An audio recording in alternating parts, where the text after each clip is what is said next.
देश में एक ही गूंज है, my choice Modi, my choice Modi, my choice Modi. Modi ji का काम और नाम लोगों के दिलो दिमाग पर बोल रहा है और चारों चरणों के बाद ये स्पष्ट तौर पर पता लगता है कि जनता चाहती है स्थिर और निरंतर सरकार, एक ईमानदार और दमदार प्रधानमंत्री, एक ऐसा नेता जिसकी ईमानदारी के ऊपर कोई प्रश्न चिन्ह न खड़ा कर सके और एक ऐसा नेता जिसके दमदार काम के आगे कोई खड़ा ना हो सके। वो एक ही है, उनका नाम है नरेंद्र मोदी। और देश की जनता ने 25 करोड़ गरीबों को गरीबी रेखा से बाहर आते देखा। पिछले 10 सालों में लगभग 51 करोड़ से ज़्यादा रोजगार के अवसर उत्पन्न हुए, वो देखा। महंगाई दुनिया भर में बढ़ी लेकिन भारत में नियंत्रण में रखी और कदम उस पर उठाए गए। देश का चहुमुखी विकास किया गया। अंग्रेजों को पछाड़कर 10वें नंबर से 5वें नंबर की अर्थव्यवस्था बनाया गया। जो कांग्रेस 60 सालों में नहीं कर पाई थी, मोदी ने वो 10 साल में करके दिखाया।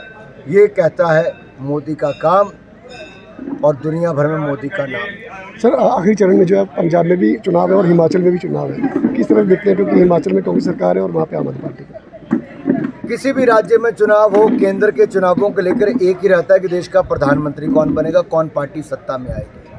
तो लोगों ने जब 10 साल कांग्रेस के देखते और 10 साल भाजपा के, तो बड़ा स्पष्ट दिखता है कि कांग्रेस के समय मात्र 27,000 करोड़ का बजट था किसानों के लिए।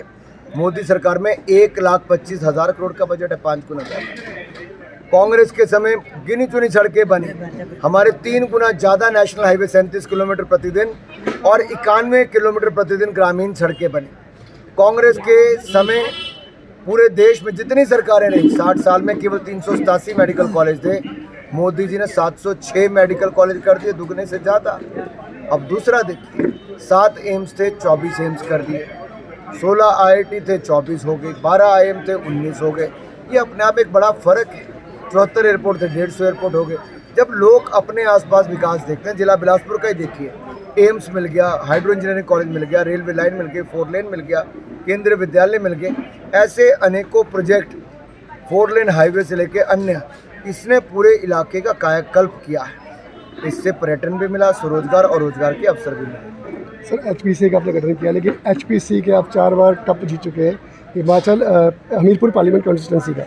तो 5वीं बार अगर आप जीतते हैं तो किस तरह से कोई काम जो आपने सोचे हो कि आगे ये करवाएंगे? देखिए, विकास एक निरंतर प्रक्रिया है। जैसे मैं उदाहरण देता हूँ, मोदी जी की सरकार में पहले 5 सालों में हमने बिलासपुर से हमीरपुर की सड़क 300 करोड़ रुपये में चौड़ी करवाई, लेकिन अब हम उसको 4 लेन बनवा रहे हैं। हमने सड़क बनवाई, मान लो घुमारवीं से लेके सरका घाट की, 90 करोड़ रुपये में। अब इसको और बेहतर करने की तैयारी है। अगर हमने 4 लेन बना दिया तो अब रेलवे लाने की तैयारी है। तो हम तो अगला क्या बड़ा कर सकते हैं, उस दिशा में देखते हैं। और मोदी जी जब छोटा नहीं सोचते, और हिमाचल प्रदेश के लिए कभी छोटा मन नहीं किया, सदा बड़े खुले मन से दिया।